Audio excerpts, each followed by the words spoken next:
अभिवादन स्वीकार कीजिए ब्रजेश मिश्रा का और आप देखना शुरू कर चुके हैं द डिबेट। बहनों भाइयों, 2025 का चुनाव भले ही अभी 2 साल के बाद हो, लेकिन उत्तर प्रदेश में तैयारियां अभी से जोर शोर से शुरू हो चुकी हैं।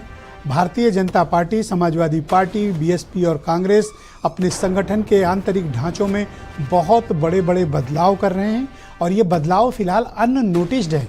इसलिए आज हमने ये सोचा कि इस पर परिचर्चा हो और ये संगठन में किन समीकरणों का ध्यान रखा जा रहा है, इन सभी विषयों पर विस्तृत और खुली चर्चा बेहद आवश्यक है। आज इसी मुद्दे पर डिबेट। बहनों भाइयों, इन दिनों आप देख रहे होंगे कि जितने भी पॉलिटिकल पार्टीज हैं उत्तर प्रदेश में, सब अपने संगठन के ढांचे में आमूलचूल परिवर्तन कर रही हैं। भारतीय जनता पार्टी ने अभी 3 दिन पहले अपने 68 नए जिला और शहर अध्यक्षों का ऐलान किया।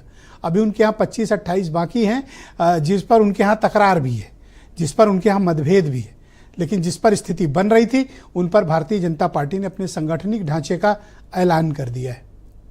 और इस बार भारतीय जनता पार्टी ने जो संगठन का ऐलान किया है जिलों के लिए, शहरों के लिए, उसमें सामाजिक समीकरण, उसमें जातीय समीकरण, इसका संतुलन बिठाने की कोशिश की गई है। इन कोशिशों में उसे कितनी कामयाबी मिलेगी, अभी प्रदेश अध्यक्ष बीजेपी का आना बाकी है। चर्चा चल रही है कि शेड्यूल्ड कास्ट यानी दलित समाज से किसी सीनियर लीडर को उत्तर प्रदेश में भारतीय जनता पार्टी का अध्यक्ष बनाया जा सकता है। जो कॉम्बिनेशन बीजेपी का फिलहाल है उसके बेसिस पे ये आकलन है कि कोई शेड्यूल्ड कास्ट यानी दलित समाज का व्यक्ति उत्तर प्रदेश में बीजेपी का अध्यक्ष बन सकता है। अब आइए समाजवादी पार्टी। 23 से ज्यादा जिला अध्यक्ष और शहर अध्यक्ष बदलने की तैयारी है समाजवादी पार्टी में और किसी भी वक्त वो सूची घोषित हो सकती है। प्रदेश कार्यकारिणी में भी बड़े पैमाने पर बदलाव की तैयारी में है और जो उनके अनुषांगिक संगठन हैं चारों, उसमें भी बड़े फेरबदल की तैयारी है। सबका फोकस क्या है? जातीय समीकरण और संतुलन को साधना, ताकि जो प्रेजेंट रिसोर्स है, जो ह्यूमन रिसोर्स, पॉलिटिकल रिसोर्स है, उसका ऑप्टिमम यूटिलाइजेशन कैसे किया जाए और ख़ास तौर पर समाजवादी पार्टी को अपना पीडीए के चेहरे को और मजबूत करके और ज़्यादा सहभागिता के साथ आगे बढ़ने की तैयारी कर रही है। उनके यहाँ यानी समाजवादी पार्टी में जो लॉयन शेयर है वो पीडीए समाज को जाएगा, यानी पिछड़ा, दलित और अल्पसंख्यक, ये उनके कोर वोटर हैं। बीजेपी ने पूरा एक बुके तैयार किया जिसमें अपर कास्ट भी हैं, शेड्यूल्ड कास्ट भी हैं, बैकवर्ड कम्युनिटी भी है, इनको अभी प्राथमिकता दी जा रही है। लेकिन समाजवादी पार्टी में पीडीए का बोलबाला है। अब आप आ जाइए कांग्रेस की तरफ। सरप्राइजिंगली कांग्रेस पार्टी बड़े लंबे समय से उत्तर प्रदेश में डिफंक्ट पड़ी हुई थी, अध्यक्ष को छोड़कर पूरी पार्टी ही गायब थी। अब कल देर रात कांग्रेस कमेटी ने अपने जिला और शहर अध्यक्षों का ऐलान किया। अभी पूरा तो नहीं किया, लेकिन एक बहुत बड़ी तादाद में कांग्रेस पार्टी ने जिला और शहर अध्यक्षों का ऐलान कर दिया। उन्होंने भी संतुलन साधा है।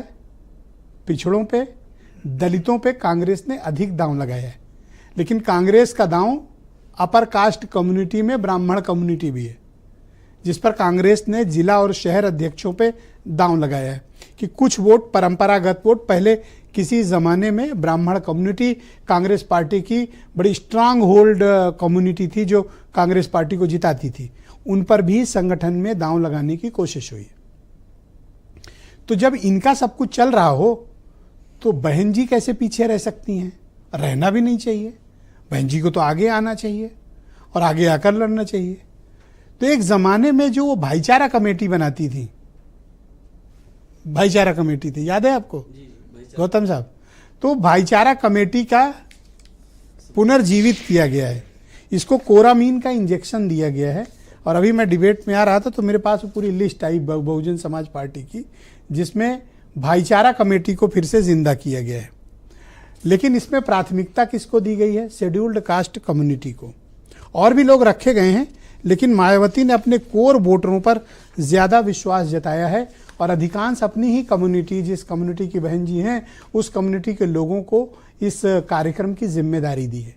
तो पहली बार ऐसा हो रहा है कि बीएसपी भी सबके जवाब में अपनी सूची उन्होंने जारी कर दी और ये सब कुछ हुआ 3 दिन के भीतर। इसलिए मैंने सोचा कि आज अब ये सप्ताह समाप्त हो रहा है, लिहाजा इस पर ये परिचर्चा हो जानी चाहिए कि ये संगठन में ये बदलाव किस मकसद से कर रहे हैं और सबकी टाइमिंग एक क्यों है। क्या ये लोग बीजेपी की सूची का इंतजार कर रहे थे? जवाब है हाँ। अब बीजेपी की सूची आ गई ना, वो एक बड़ा जहाज है, उनके यहाँ निर्णय होने में समय लगता है और फिर जब हो जाता है तो बदलता भी नहीं है। इसी ताक में बैठे थे समाजवादी पार्टी, कांग्रेस और बीएसपी। द मूवमेंट बीजेपी की लिस्ट आई, इनकी फटाफट आने लगी धीरे धीरे, अभी सपा वाली भी आने वाली है। तो इससे हासिल क्या हुआ? इससे हासिल ये हुआ कि बीजेपी सबको बांटने में लगी थी और ये लोग अपने अपनों को बांटेंगे, मतलब अपनी वोटर वाली कम्युनिटी को। मायावती का फुल फोकस दलित कम्युनिटी है। उनको लगता है कि ये ना भागने पाएं, दूसरे ऐड ऑन हो जाएं जिनको हम टिकट दें, लेकिन उनका 90% फोकस दलित समाज। अखिलेश यादव का पूरा फोकस पिछड़ा दलित अल्पसंख्यक।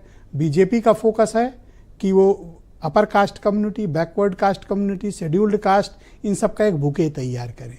और कांग्रेस इन सब से थोड़ा थोड़ा हिस्सा लेके उसने अपना तैयार किया है और उसने एक अलग ही दांव चला है।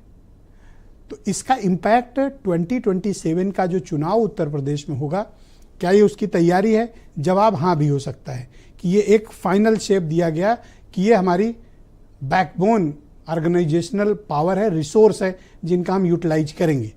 क्या यही वो 2027 की टीम है संगठनों की जो तैयार कर रहे हैं? जवाब हाँ भी हो सकता है। तो कुछ बयान, फिर आज की डिबेट। हर समाज को प्रतिनिधित्व मिलना ही चाहिए, यही तो खूबसूरती है लोकतंत्र की।